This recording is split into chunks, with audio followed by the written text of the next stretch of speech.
ভাইয়া, আমি কি একটু শুভ ভাইয়ের সঙ্গে কথা বলতে পারি? হৃদ শুভর দিকে তাকালো। শুভ চোখের পানি মুছে মাথা নাড়ল। হৃদ নিঃশব্দে সেখান থেকে সরে গেল। হৃদয় কয়েক মুহূর্ত চুপ করে দাঁড়িয়ে রইল। কি বলবে বুঝে উঠতে পারছিল না। শেষ পর্যন্ত গভীর একটা নিঃশ্বাস ফেলে বলল, শুভ ভাইয়া, আপনার কাছে আমি আজীবন ঋণী হয়ে গেলাম। রিনি? হ্যাঁ, কারণ তুমি চাইলে আজ ঘরের ভেতর অনেক বড় একটা ঝামেলা করতে পারতে, বলতে পারতে, চিৎকার করতে পারতে, আমাকে দোষ দিতে পারতে, কিন্তু তুমি তা করোনি। বরং আমার আর এলির সুখের জন্য দোয়া করেছো। ভালোবাসা কখনো কারো সুখ কেড়ে নিতে শেখায় না। হৃদয়ের চোখ ভিজে উঠল। সে ধীরে ধীরে শুভর দুই হাত নিজের হাতে নিয়ে বলল, আমি জানি না আল্লাহ আমার ভাগ্যে কী লিখে রেখেছেন, কিন্তু একটা কথা দিচ্ছি, যদি কোনো দিন এলির চোখে এক ফোঁটা কান্নার কারণ আমি হই, তাহলে সেদিন নিজেকে ক্ষমা করতে পারবো না। শুভ কিছুক্ষণ চুপ করে রইল। তারপর কাপা গলায় বলল, একটা অনুরোধ করব, অবশ্যই। ওকে কখনো অবহেলা করো না। ও বাইরে থেকে অনেক হাসি খুশি, কিন্তু ভিতর থেকে ও খুব নরম। ছোট ছোট বিষয়েও কষ্ট পায়। আর রাগ করলে 5 মিনিটের বেশি ওর উপর রাগ করে থাকতে পারবে না। একটু আদর করলে সব ভুলে যায়। কথাগুলো বলতে বলতে শুভর ঠোঁটে এক টুকরো কষ্টের হাসি ফুটে উঠল। আমি কোনোদিনও ওকে নিজের বলতে পারিনি, কিন্তু দূর থেকে এতটুকু চিনে ফেলেছি। হৃদয়ের বুকটা মোচড় দিয়ে উঠল। সে হঠাৎই শুভকে জড়িয়ে ধরল। দোয়া করবেন আমার জন্য। শুভ চোখ বন্ধ করে আলতো করে হৃদয়ের পিঠে হাত রাখলো। আল্লাহ তোমাদের দুজনকে সুখে রাখুন। আমার ভালোবাসাটা না হয় আল্লাহর কাছেই থেকে গেল। দূরে দাঁড়িয়ে হৃদ সবকিছু দেখছিল। তার চোখের কোণেও চিকচিক করছিল জল। সে মনে মনে বলল, হে আল্লাহ, সবাইকে প্রিয় মানুষটাকে পাওয়ার ভাগ্য দেন না, কিন্তু যারা না প্রিয় মানুষের সুখের জন্য দোয়া করতে পারে, তাদের হৃদয়টা ভেঙে দেবেন না। তাদের জন্য আপনি এমন শোক লিখে রাখুন যা সব হারানোর কষ্টও ভরিয়ে দেয়। বিকেলের আকাশে তখন সূর্যের আলো ধীরে ধীরে ম্লান হয়ে আসছে। কিন্তু তিনটা মানুষের জীবনে আসছে অনুভূতি, সূর্য অস্ত গেলেও তার অন্ধকার হয়তো এত সহজে কাটবে না। বিকেলের আলো ধীরে ধীরে ফিকে হয়ে আসছে।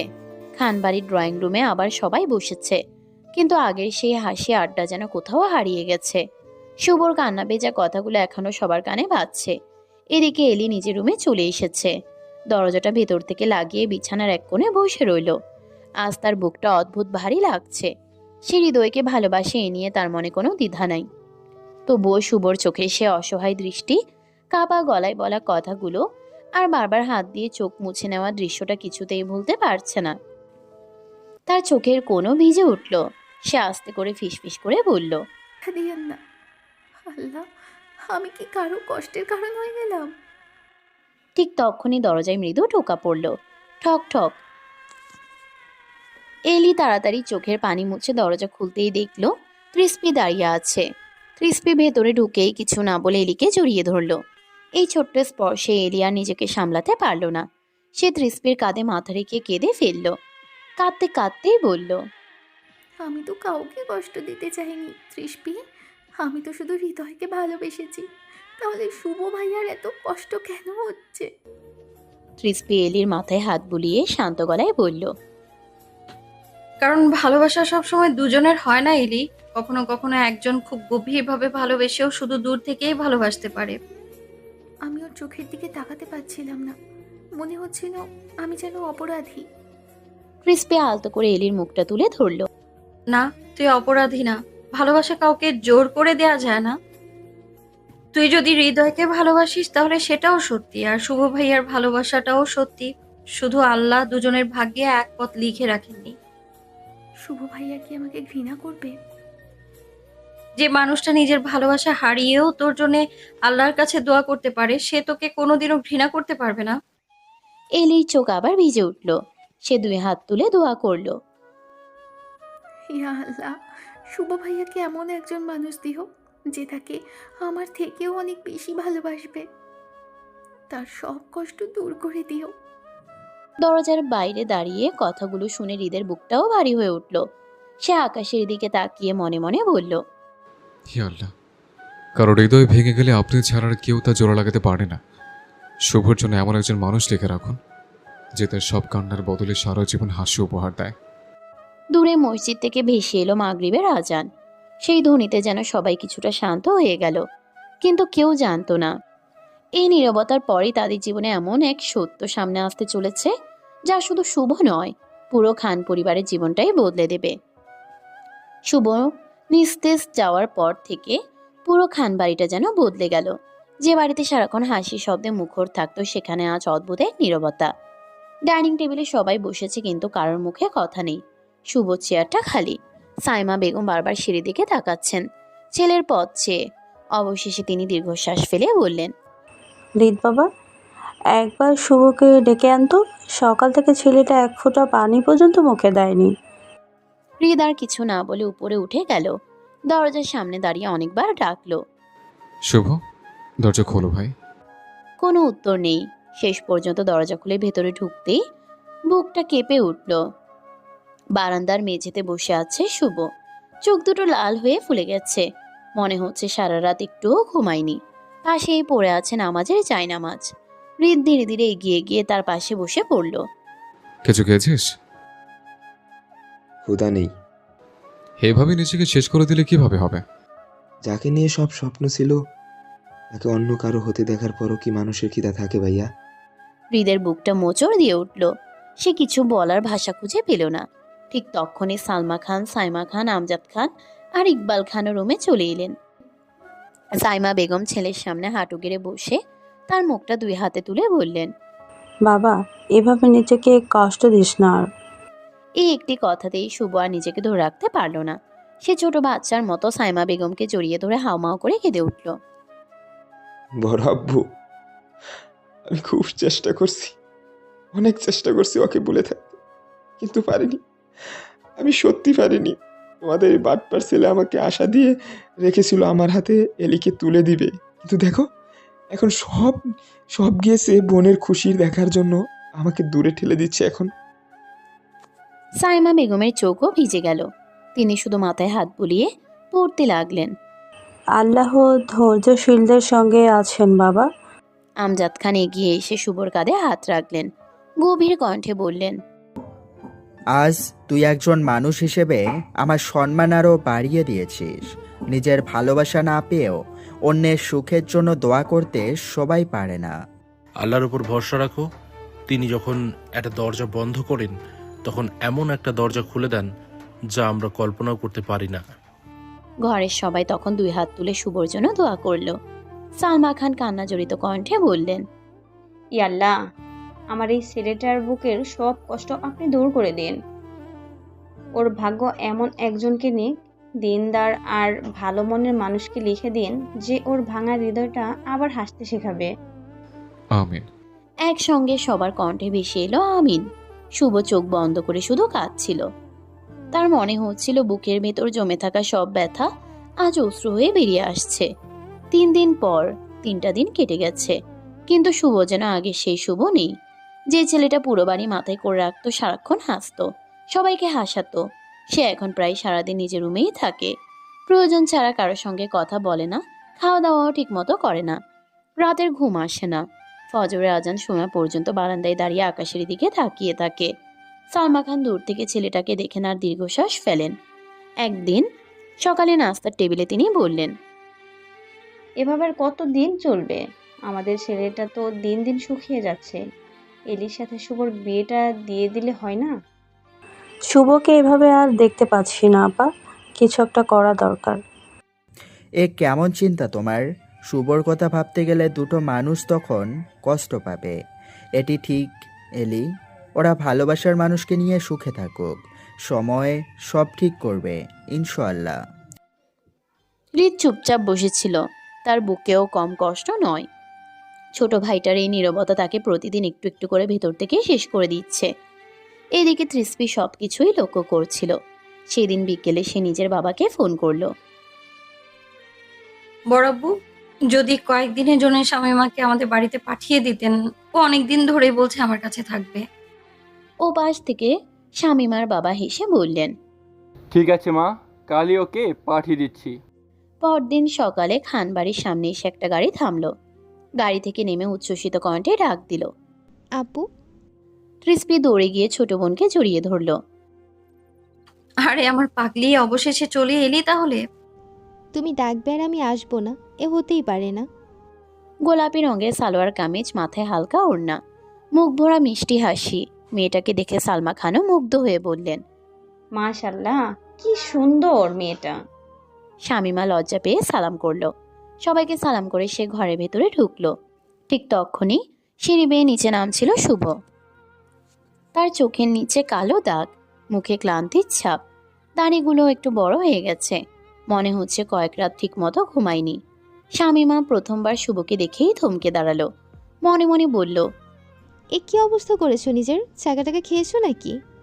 চোখ দুটো এত সুন্দর, অথচ সেই চোখে এত কষ্ট কেন? মেয়েটার বুকের ভেতরটা অদ্ভুতভাবে কেঁপে উঠল।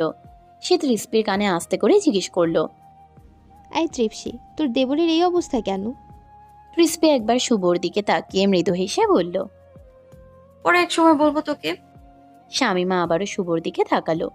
শুভ অবশ্য কারোর দিকে না তাকিয়ে মাথা নিচু করে বাইরে চলে গেল। সে খেয়ালই করলো না, একজোড়া নিষ্পাপ চোখ নিঃশব্দে তার চলে যাওয়া দেখছে।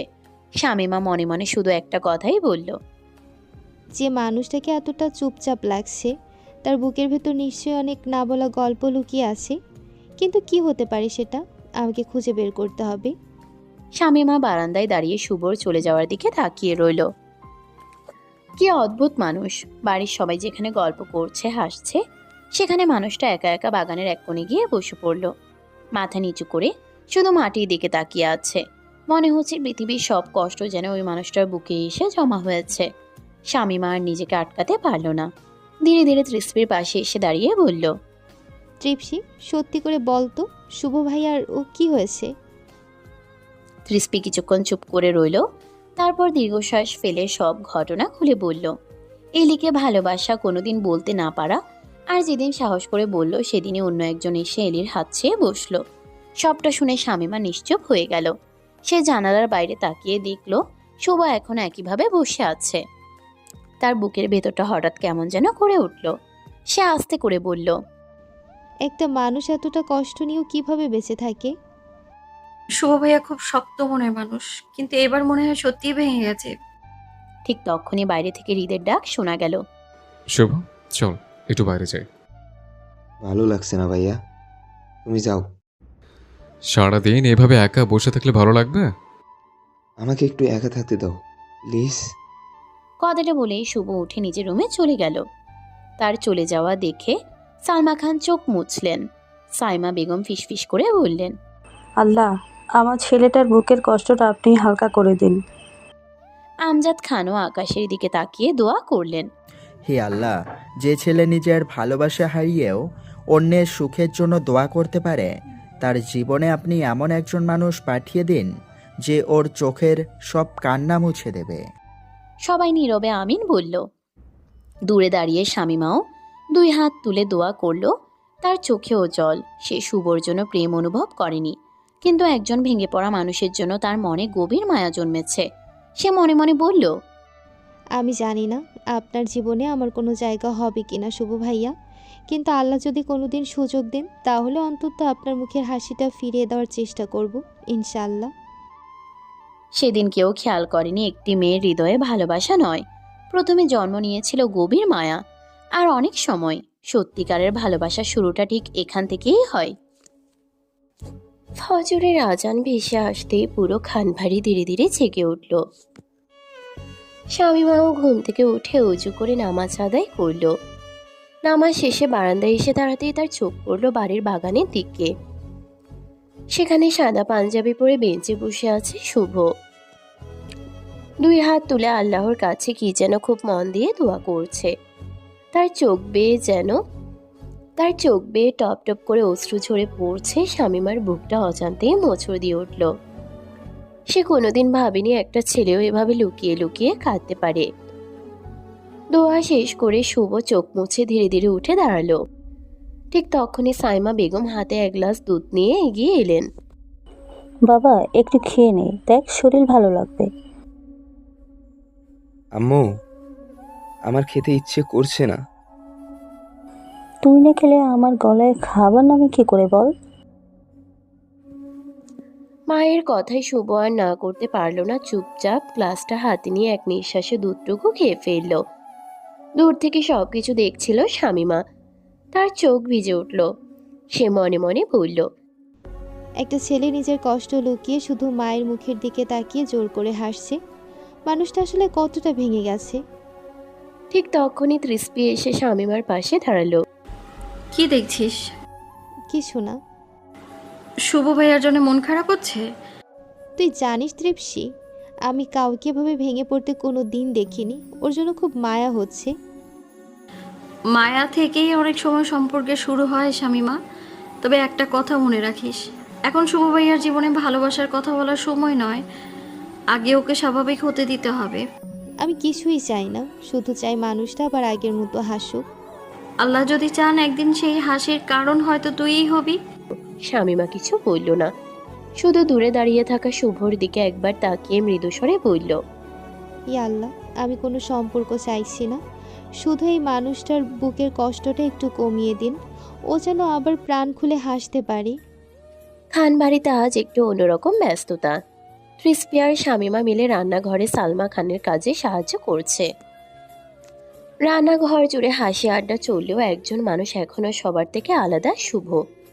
সে সকালে নাস্তা করে নিজের রুমে চলে গেছে, তারপর আর বের হয়নি। শামীমা বারবার সিঁড়ির দিকে তাকাচ্ছিল। সালমা খান সেটা লক্ষ্য করে মৃদু হেসে বললেন, কি হয়েছে মা, কিছু খুঁজছো? না মানে শুভ ভাইয়া কি দুপুরেও কিছু খাবে না? কথাটা শুনে সালমা খানের মুখের হাসিটা মিলিয়ে গেল। 3 দিন ধরে ঠিকমতো কিছুই খাচ্ছে না, জোর করলে 2-1 লোকমা খায়, তারপর উঠে যায়। শামীমার বুকটা হঠাৎ ভারী হয়ে উঠল। সে ধীরে বলল, আমি আমি যদি খাবারটা দিয়ে আসি? সালমা খান অবাক হয়ে তার দিকে তাকালেন, তারপরে স্নেহ ভরা হাসি দিয়ে বললেন, জামা, হয়তো তোর কথা শুনে একটু খাবে। তৃষ্টি চুপচাপ সব দেখছিল, সে কিছু বলল না, শুধু মুচকি হেসে ট্রেটা শামীমার হাতে তুলে দিল। শামীমা ধীরে ধীরে শুভর রুমের সামনে এসে দাঁড়ালো। দরজাটা অল্প খোলা। ভেতরে উকি দিতেই সে থমকে গেল। শুভ জানালার পাশে দাঁড়িয়ে আছে, হাতে এলির একটা ছোট ছবি। অনেকক্ষণ তাকিয়ে থেকে ছবিটাতে আলতো করে হাত বুলিয়ে ফিসফিস করে বলল, শেষবারের মতো বিদায়, ভালো থেকো। কথাটা বলেই ছবিটা একটা ডায়েরির ভেতরে রেখে আলমারির এক কোণে তুলে রাখলো। তারপর 2 হাত তুলে বলল, ইয়া আল্লাহ, আমার হৃদয় থেকে ওর স্মৃতিটা না হয় আপনি মুছে দিবেন না, কিন্তু আমাকে এতটুকু শক্তি দিন যেন ওর স্মৃতি নিয়ে আমি কারো জীবনের বোঝা না হই। দরজার বাইরে দাঁড়িয়ে থাকা শামীমার চোখ ভিজে উঠল। সে বুঝতে পারল মানুষটা এখনো নিজের ভাঙা হৃদয়ের সঙ্গে যুদ্ধ করছে। নিজেকে সামলে সে আস্তে করে দরজায় নক করলো। শুভ পেছন ফিরে তাকালো, শামীমাকে দেখে অবাক হয়ে বলল, তুমি কখন আসলে? একটু আগে আন্টি আপনার জন্য খাবার পাঠিয়েছেন। রেখে যাও, পরে খেয়ে নিব। না, আপনি এখনই খাবেন। শুভ হালকা অবাক হলো। কয়েকদিন পরেই প্রথম কেউ তাকে এত দৃঢ়ভাবে কিছু বলল। সে মৃদু হেসে বলল, তুমি বেশ জেদি মনে হচ্ছে। আপনিও কম নন। অনেকদিন পর শুভর ঠোঁটের কোণে খুব ক্ষীণ একটা হাসি ফুটে উঠল। দূরে দরজার আড়াল থেকে তৃষ্টি সেই হাসিটা দেখে আল্লাহর কাছে শুকরিয়া আদায় করল। বিকেলের হালকা রোদ পুরো বাগান জুড়ে ছড়িয়ে পড়েছে। সবাই ড্রয়িং রুমে বসে গল্প করছে। শুধু শুভ একা বাগানের দোলনায় বসে আছে। হাতে একটা বই থাকলেও চোখ তার বইয়ের পাতায় নয়, শূন্যে স্থির। মনে হচ্ছে মানুষটা কোথাও হারিয়ে গেছে। এদিকে শামীমা বারান্দা থেকে অনেকক্ষণ ধরে শুভকে দেখছিল। তার বুকের ভেতর অদ্ভুত একটা অনুভূতি হচ্ছে। ভালোবাসা নয়, করুণা নয়, শুধু মনে হচ্ছে মানুষটার পাশে কেউ নেই। তৃষ্টি এসে পাশে দাঁড়িয়ে মুচকি হেসে বলল, কি দেখছিস? কিছু না। মিথ্যে বলতে শিখলি কবে? তৃপ্সি, একটা মানুষ এত চুপচাপ থাকলে আমার খুব কষ্ট হয়। শুভ ভাইয়ার সবচেয়ে বড় কষ্টটা জানিস কি? কি? ও কাউকে নিজের কষ্ট বুঝতে দেয় না। ভেতরে ভেতরে ভেঙে পড়লেও বাইরে হাসার চেষ্টা করে। শামীমা চুপ করে রইল। তার চোখ আবার চলে গেল শুভর দিকে। ঠিক তখনই শুভ উঠে দাঁড়ালো। হয়তো অনেকক্ষণ বসে থাকার কারণে মাথা